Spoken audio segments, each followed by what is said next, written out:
निकाय चुनाव को लेकर प्रशासन ने कसी कमर, डीएम व एसपी ने दी जानकारी। प्रशासन ने निकाय चुनाव को सकुशल और निष्पक्ष कराने को लेकर कमर कस ली है। नगर निकाय चुनाव में जनपद के 2,43,000 मतदाता अपने मताधिकार का प्रयोग करेंगे।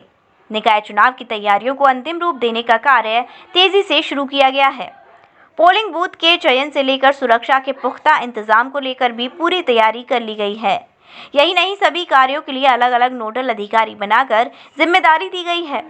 जनपद कानपुर देहात की 13 निकाय क्षेत्रों में दूसरे चरण में 11 मई को मतदान होना है। साथ ही 13 तारीख को मतगणना होनी है। जिला प्रशासन द्वारा आयोजित प्रेस वार्ता में जिला निर्वाचन अधिकारी नेहा जैन ने जानकारी देते हुए बताया कि निकाय चुनाव के दूसरे चरण में कानपुर देहात की 13 नगरीय निकाय क्षेत्रों में मतदान 11 मई को होना है, जिसमें 2 नगर पालिका परिषद हैं। साथ ही 11 नगर पंचायत क्षेत्रों में मतदान होगा, जिसमें कुल 190 वार्ड हैं जिनमें चुनाव होना है, जिसके लिए पूरे जनपद में 288 पोलिंग बूथ बनाए गए हैं। सभी पोलिंग बूथों का बारीकी से निरीक्षण किया गया है। निरीक्षण के दौरान संवेदनशील, अति संवेदनशील और अति संवेदनशील प्लस पोलिंग बूथों को चिन्हित कर लिया गया है।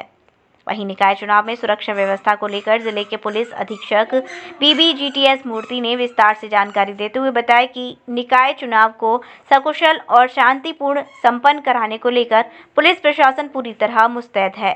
पोलिंग बूथों में निर्वाचन आयोग की गाइडलाइन के अनुसार पर्याप्त सुरक्षा व्यवस्था की जाएगी। तैयारियां हैं किस तरीके से, जो सुरक्षा व्यवस्था है कैसे कंप्लीट करेंगे? देखिए, हमने हर तरीके के आकलन कर लिया है। 2017 से कंपैरेटिवली 2023 में क्या क्या चीज़ें बढ़े हैं उसको भी हमने देखा। आप सभी लोग को विदित है कि हमारे यहाँ 4 नवसूचित पंचायतें बढ़े हैं। उसके अलावा एक पंचायत जो है उसका सीमा विस्तार भी हुआ। उसी के आधार पर मतदान केंद्र, मतदान मध्य स्थल और मतदाताओं के भी मतलब वृद्धि हुई है।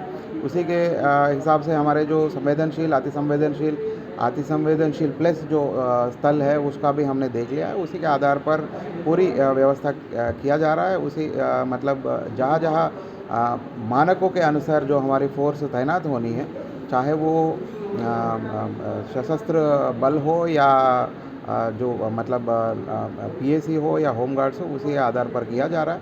उसी के आधार पर हमने मांग पत्र भी ऊपर भेजा है और हमें पूर्ण विश्वास है कि जितने भी फोर्स हमने मांगा है वो आ जाएंगे और सकुशल इवेंट फ्री इलेक्शन कराने की जिम्मेदारी हमारी है और उसको हम निभाएंगे। चुनाव के दौरान जो है अवैध शराब कहीं ना कहीं जो है हावी होती है, तो उसको लेकर के पुलिस किस तरीके से सारे सर्किल में अवैध शराब को मतलब उसके ऊपर शिकंजा लगाने हेतु टीम्स बनाया हुआ है। जॉइंट एग्जीक्यूशन टीम भी मैम के नेतृत्व में मतलब 5 सर्किल के लिए बन गए, वो भी अपना काम कर रहे हैं। उसके अलावा हमारे कुछ गोपनीय टीम्स भी काम कर रहे हैं और अवैध शराब के ऊपर डेफिनेटली हम लगातार मतलब कोशिश कर रहे हैं कि जितने भी मतलब हैं उन सब के ऊपर शिकंजा लगाएं। चुनाव के दौरान जो उपद्रवी लोग होते हैं, अगर बाधा पहुंचाने का प्रयास करते हैं तो किस तरीके की कार्रवाई की जाए? देखिए, हमने क्लियरली जो IPC, CRPC, बाकी हमारे पीपल रिप्रेजेंटेटिव एक्ट और इलेक्शन मैनुअल सबको हमने पूरा एक छोटा सा कॉपी भी बनाया है, जिसमें सेक्शंस भी लिख के हमारे जितने भी थानाध्यक्ष, CO और बाकी हमारे SDM लोग सबको भी हमने इसको डिस्ट्रीब्यूट भी किया है।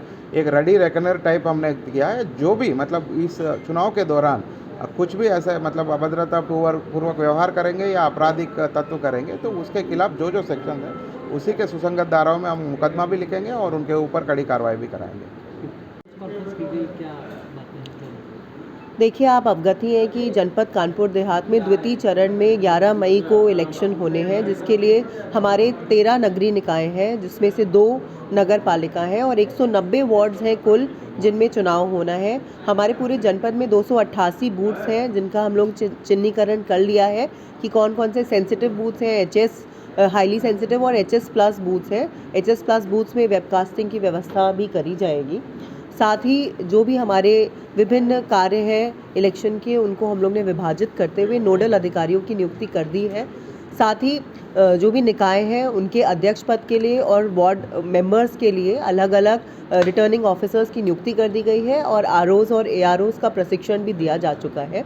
साथ ही जो सेक्टर मजिस्ट्रेट्स हैं और जोनल मजिस्ट्रेट्स हैं, पूरे जनपद को हम लोग ने 16 जोन्स में और 39 सेक्टर्स में बांटा है, उनकी भी नियुक्ति हम लोग ने कर दी है। 17 से लेकर 24 तक नॉमिनेशन है और 28 को सिंबल अलॉटमेंट हो जाएगा और 13 तारीख को काउंटिंग होके जो परिणाम आ जाएगा तो सभी व्यवस्थाएं यहाँ पे पूर्ण है। व्यय अनुवीक्षण के लिए भी टीम्स को गठित किया गया है, फ्लाइंग स्क्वाड्स की नियुक्ति करी गई है ताकि कोई भी अगर शिकायत आए तो हम लोग उसमें अच्छे से कार्रवाई कर सकें। मॉडल कोड ऑफ कंडक्ट का सख्ती से अनुपालन किया जाएगा और कोई भी शिकायत आएगी तो उस पर त्वरित कार्रवाई करी जाएगी। वृद्ध और दिव्यांग उनके लिए क्या व्यवस्था है? देखिए AMF जो है, जो अश्योर्ड मिनिमम फैसिलिटीज़ हैं, उनका हम लोग सभी संज्ञान रखते हैं और इसी के लिए हम लोग ने कल अपने जो सेक्टर और जोनल मैजिस्ट्रेट्स हैं उनको बूथ की चेकिंग के लिए भेजा गया था। एक फॉर्मेट पे उनसे रिपोर्ट भी लिया है कि क्या क्या कमी है बूथ्स पे, उन सभी कमियों को पूरा किया जा रहा है। और वृद्धों के लिए और जो अगर प्रेग्नेंट महिलाएं हैं उस प्रकार से उनके लिए भी जो भी सुविधाएं हैं वो वहाँ पे रखी जाएगी। छाया और पानी का भी व्यवस्था करी जाएगी हर बूथ के। कोविड बढ़ रहा है, कोविड को लेकर के क्या व्यवस्था है? देखिए कोविड को लेके कोविड प्रोटोकॉल फॉलो करने के निर्देश हैं और उसको विधिवत पालन किया जाएगा। जो मास्क और सोशल डिस्टेंसिंग और सब चीज़ों का अनुपालन किया जाएगा।